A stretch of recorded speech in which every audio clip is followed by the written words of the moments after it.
considered part of the spectrum. So when you talk to somebody and they say, I'm autistic, the key thing that they'll say to you is, I'm on the spectrum. And I'll explain to you what that means as we go forward.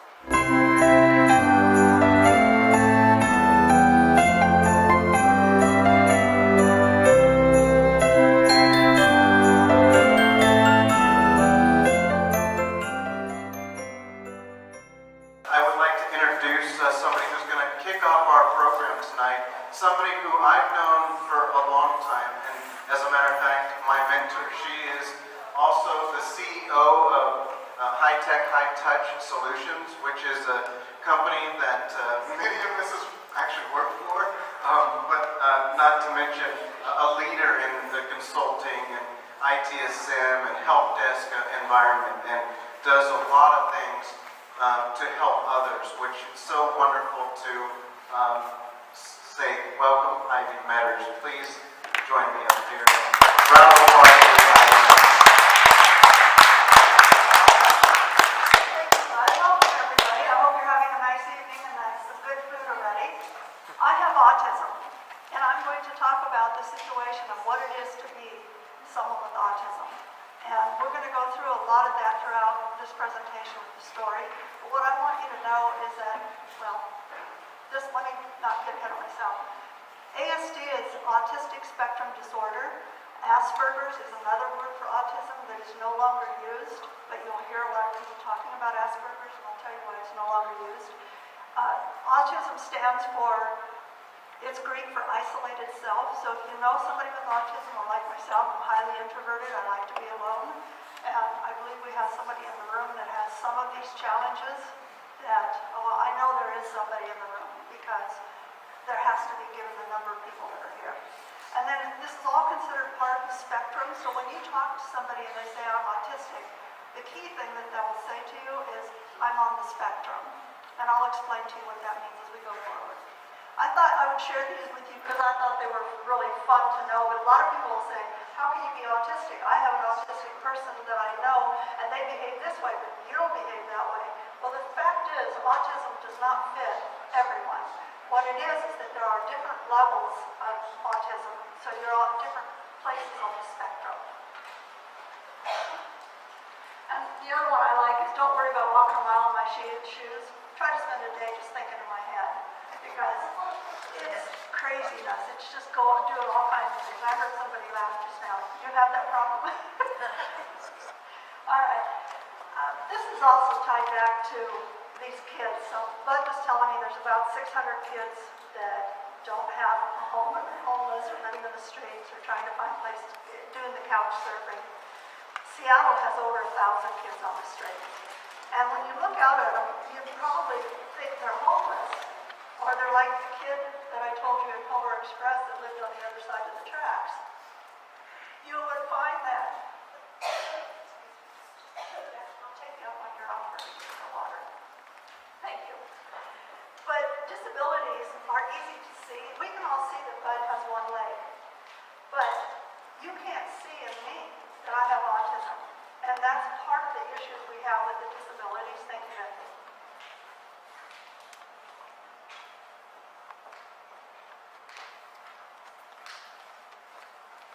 So the reason I said somebody in here has autism is that we're about somewhere in there, about 60 people. Maybe there's 40 or 50 in here, but the current statistics from the government say that there's 1 in 59 people as of 2014. They're saying it's more like 1 in 43 now in 2018 of people that have autism. Some don't know it, so those numbers are not accurate. They're even higher. So I have a friend that's also autistic, and he's been doing some studies, and he thinks the number is about 1 in 35. So there's a lot of people with autism in the world, and we need to be aware and be considerate. To sort of define this for you, neurodiversity, have you heard that word before? Anybody? Yes. Neurodiversity? Yay, good job. Concept of differences of people labeled with neural disorders is what the neurodiversity stands for. But I want you to understand the differences. A lot of people will refer to us as neurodivergent or neuroatypical. That means that we're autistic. If we're not autistic, Then we have the situation with the neurotypical and holistic is another way for them to say it. So I apologize when I pause. That's autism getting in the way. So we'll just kind of keep on moving and winging it here. All right. The other thing to be aware of is when children are in school, and you can think about a lot of these kids that are on the streets, when they're in school, they have measured that an autistic child is socially 3 years behind their peer group, their chronological peer group. But functionally, they're 3 years beyond their peers intellectually. So autistic people, even if they don't talk, they typically have pretty darn high IQs. Okay? These are some of the cases that are on schizophrenia, Tourette's, OCD, ADD, ADHD, and dyslexia. Those are all on the spectrum.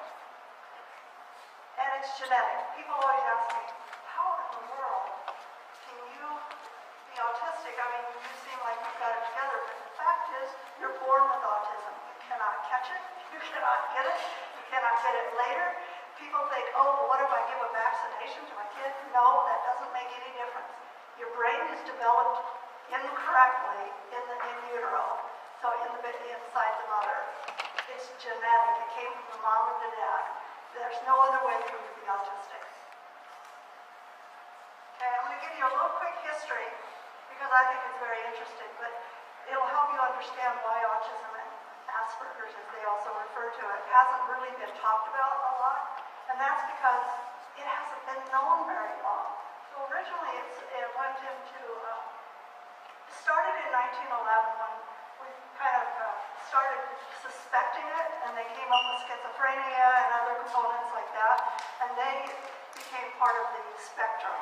And then Hans Asperger's did some really amazing things, and this is the key part. I'm not going to go, we don't have the time to hear this story, but I want you to know that Hans Asperger's is from Austria, and he was tied to Hitler, and they had schools where the kids were autistic, and they got rid of those, were all sent to the camps. But anybody that was smart and had a high IQ and were autistic in a positive kind of way, then they were kept in the schools because they wanted to propagate, is that the right word? They wanted to increase the number of autistic people because we have anger management issues out of this world. We have, we're very violent. We have a lot of depression. We have bipolar. We have a lot of different conditions with us. But we're smart, and we don't have fear, and we don't regret. So what a perfect person to have out there working in the Nazis. And I'm not, again, if you want to know more, we can talk offline. But that's some of the conditions to be aware of with autism. But then it was in 1991 that they started thinking this was virtually unknown, but now we're starting to count how many people have autism, and they're saying it used to be 1 in 5,000, and we're having this huge increase of people with autism. No, that's not the case. It's that we now know how to measure it, we now know what's the situation, and I'm going to give you a test at the end, not here. I'm going to give you the link to write down, and go take it on your own time, and you can determine if you have autism or somebody you know might have autism. And then if you do, you just go to the doctor and assess it further. But anyway, you can see that this hasn't been around that long being talked about, but it's been around for thousands of years. Okay? Let's talk about some of the behaviors. Anybody have any questions or comments so far? No? Okay. Some of the behaviors is that we're overly focused on things. So we want to play with Legos and video games and various different, like we're really into books and things, but that one we don't have to play with our kids. We can just play by ourselves. You'll notice people that rarely make eye contact, an autistic person doesn't look down when they're talking to you, they look away. There's a big difference because you have shy people, you have introverted, quiet, very focused on, I want to be alone, everybody's judging me, they're looking at me funny, that sort of thing is going on with them. And the fact is, if you're autistic, you're looking around like this because you don't want them to look at you. I volunteer at a place called Little Bit Therapeutic Writing Center. It's the second largest in the United States. And what they do is they bring in autistic children and put them on horses and have them get used to the rocking motion of the horse, how to set up more straighter, how to communicate better. If they want the horse to go forward, they're supposed to say go or walk on. There's a variety of different things, and they have found that kids who couldn't walk at all or couldn't speak a single word, after they've been in the program for a while, they can. So it's really rewarding and very powerful. But the kids won't look at you. It's because I've been working there now for quite a while, and the kids will do everything they can. You'll say, look at the horse, look between its ears, and you're going to go straight ahead. And they can't look at it between the ears. They're like, no, I'm not going to do that. So you have to teach them a lot of discipline in how they use their brain as well. Did you like to have a question? No? Okay. All right, we're very withdrawn. We really want to stay to ourselves. So if I go into a meeting with a lot of people, I will sit on by myself as much as I can. And people are like, oh, let me go over and engage you. I'm like, no, I'm just being alone with this. I have an IQ of 175. That's pretty darn high. And I only share this in audiences like this when I'm talking about autism, because I want you to know that autistic people, even if they look like they're not very smart, they are. There's a lot going on in the head, and they just don't know how to share it effectively. People who have autism are also very blunt, very direct. Steve Jobs had autism. Elon Musk, Bill Gates. You can see what's happening. They didn't finish school because they don't like the social environment, but they're smarter than a whale. So you want to be aware that when you're autistic and somebody's blunt, rude, and direct, they just might be autistic, and don't take it personally. Speaks out of turn. Don't you hate it when somebody interrupts you? Oh, well, autistic people don't like it when people are interrupted. In fact, Tony and I, the gentleman who just did introductions, we were in a meeting yesterday, and there was 6 of us in the room, or 5 of us in the room, and all of them started talking at the same time. And I found myself in my chair starting to slide back, trying to get away from everybody, and then I finally just said, hey, guys, I'm autistic. It was all guys. I said, guys, I'm autistic. I can't follow your conversation when you're all talking and side talking. So you want to be aware that speaking out of turn affects us more negatively than it affects you, but it really does affect everyone. I like this one though because we are very honest. You can ask me just about anything and I will give you an answer, and sometimes you may not want the answer, but that's part of being autistic, direct, blunt, and honest. And I like this little saying, dear Mrs. McMahon, you're a good teacher, but you're not my favorite. I've done that too. One of the traits that goes with being autistic is that we're bipolar. And bipolar is also rarely something that you can get later in your life. Typically what will happen is you've had some kind of severe brain damage, and sometimes bipolar will come from that, but it's typically also genetic. Doesn't mean you can have bipolar and not have autism. You can have autism and not have bipolar, but it's typically both of them. So you have depression, bipolar, suicidal. The highest suicide rate is people who are autistic, and the highest rate of people in a single institution are in jail that have autism. So there's because of the anger management, and they want to hurt people and that sort of thing. This little diagram here, I love. Have you heard of Chapel Grandin? Anybody heard of Chapel Grandin? Yeah, a few of you. So she drew this. I know it's very detailed. I don't expect you to see it, but she hand drew all of this with a compass, a protractor, and a pencil. And she just saw it in her head. So we're very, very visual. And I'll tell you what she did. She said, well, when a cow goes through a chute, and you're going to go slaughter the cows, they go through the chute and they freak out and they have all these problems. They're climbing over each other and things. And she started watching how these cows were doing it. She said, well, because we're autistic, we respond to things the same way as a cow does. So you want to make sure, she went through the whole process before it was designed like this. And she said, well, when you go around this corner, a bright light flashes in your face. Bright light screw is really bad. And then if you go around this way, they get too shoved in together, so they get all stressed out, and that's when they start climbing over each other and things happen. So they did some studies on this and found that it actually changes, you're not going to believe this, it changes the quality of the meat the more stressed the cow is before it's shot. Can you believe it? So what they decided to do is instead, Temple Grandin designed this, and the cows don't get stressed, and it actually changed the quality of the beef. She now has these designs in these farms where they kill the cows. They have implemented it in 60 countries because they see the value. And in fact, in the United States, we only have one cattle place left that doesn't use this process. So you're getting good meat. All right, the other thing is, you see people tapping their foot like this. Well, for an autistic person, that's a release. That's calming. That helps us to put our energy somewhere else because we're just flying inside all the time.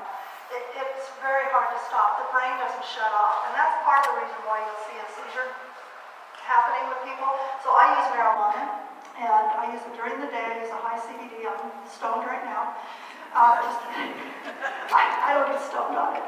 But I take a nighttime high CBD that has some THC in it, and that helps to shut the brain down enough so I can sleep and not have a seizure during the night while I'm sleeping. So there's a lot of positive things you can do with it, but try explaining that to corporate America, who still has, the federal government not allowing us to make it legal, and so a lot of companies won't let you have it. They don't realize that the people going home sick with issues or calling in sick because they're having disorders, seizures. They're finding that the marijuana will stop the seizures better than prescription medications. So just be aware. The other thing is that I told my hairdresser about this one time. So when I get in an elevator on a business trip, I always spin to the right. So I bend down, the elevator is going up, now I'll spin. And the reason for that is because it changes the actions that are happening in the neural network in my brain. And so I thought that was fun, the little kitten on the record player. But the other thing is the spinners. We like to fiddle with those because they relax the brain, because you've got to have your hands doing something all the time. These are some other things. I chew gum like it's going out of style. I bet you I go through a pack every couple days. And I've had people say, would you please stop chewing the gum? When we're, and I'm like, okay, well, I don't do it on the stage. But what happens is it's another form of stimulus that helps you to stay calm, because you've got to always have something going on. Books, I love books and libraries. I have 3,000 books, not Kindles, they're physical books in my house because I can't read enough. And then I color, and fancy advanced coloring books because that's calming, so I can watch TV in color. And then, of course, the crocheting or knitting kinds of things. But it keeps your hands active while you're doing other things. And even if it's a conversation with somebody, it keeps you more calm.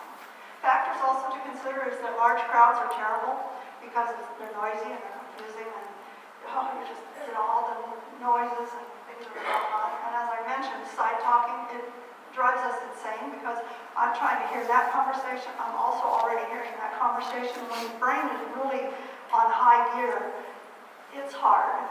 Just let me tell you, because we're trying to focus on any one thing. Noises, lights, fireworks, anything that's going off is going to set us off. All right, this is a conference that I went to, and this is a woman in the audience. This is an autistic conference. If you'll notice, she has headphones on. You can see, I don't know if you can see, she's knitting, and she's listening to a speaker at the same time. Why the headphones? Because of the noise. The noise factor. If somebody's sitting in the audience, like you all are just amazing. You're so quiet, and you're not side talking, and I thank you for that. But I lost my thought. Isn't that fun? But what was I talking about? The sounds. Thank you. So she's wearing that was an autistic break right there. I'll just call it autistic break. Right? The sounds of people talking in the audience and stuff was too much for her, so a lot of people at this conference, there was about 300 or 400 people, were wearing earmuffs in the sessions. And then, of course, the knitting, a lot of people were fiddling with things. Okay. The other thing that bothers us, labels. In fact, this is a new dress. I had all the labels cut out before, just as I was leaving today. I said, because the labels in the back of your shirt or the labels in, anywhere on your clothes are irritating. Because our sensory skills are so freaking high. You wouldn't believe it. I mean, we can hear at levels that I'll go in and get my eyes tested and go, I've never seen anybody who has peripheral vision like you do. Or what we can hear at different levels. And I've done hearing tests and they're going, I can't believe you can really hear that? So again, that's how the brain is working and it drives us nuts. So we don't like to be touched. I hate to hug. So don't hug me, but I'm more than happy to shake hands. If you know Howie Mandel, where he always likes fish bumps and don't touch his hands and stuff, he's autistic, if you didn't know. So, there's just a lot of traits that you have to start recognizing, okay?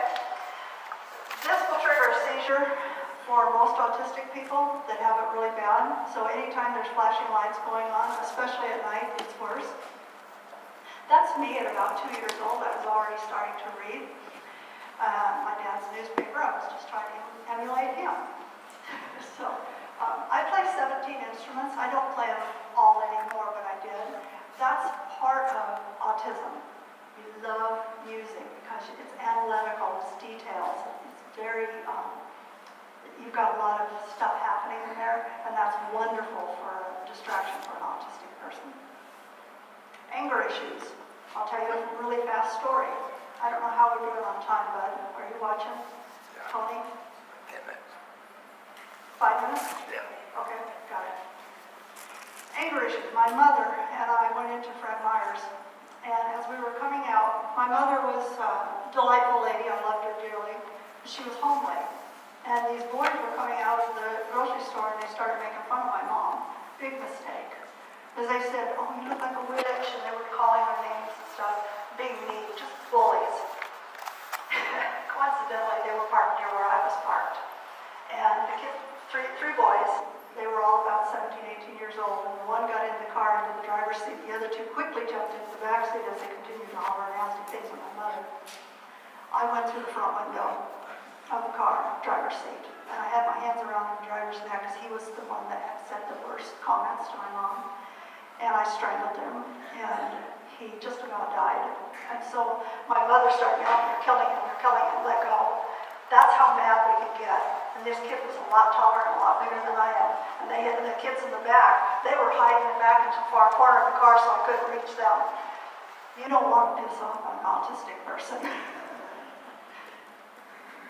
We have, I already said big depression. So the main problem with autistic people is that we have a brain change, the neural network is different, but it primarily affects the core of the body. So anything in your endocrine system, various different parts of your digestive system, everything, it really messes with us. We have a lot of challenges in that area.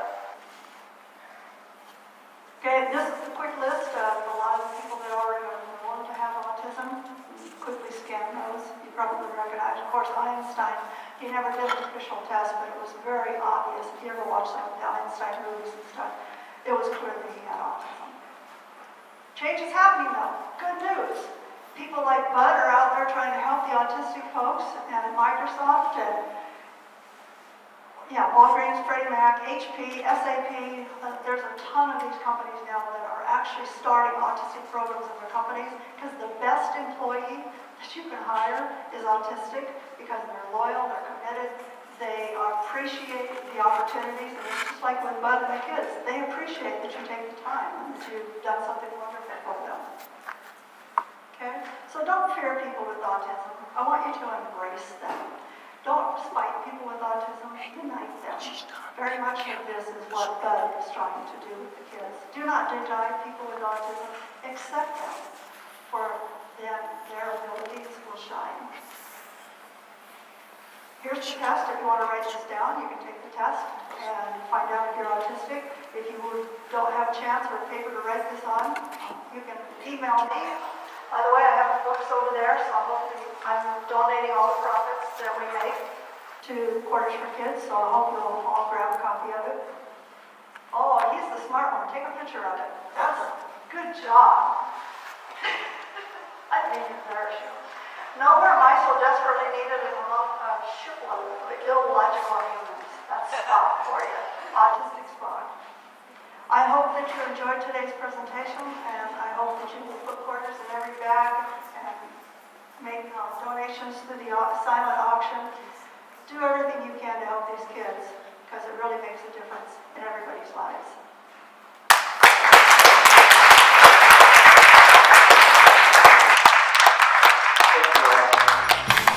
Donate today at quartersforkids.com or via the QR code on your screen.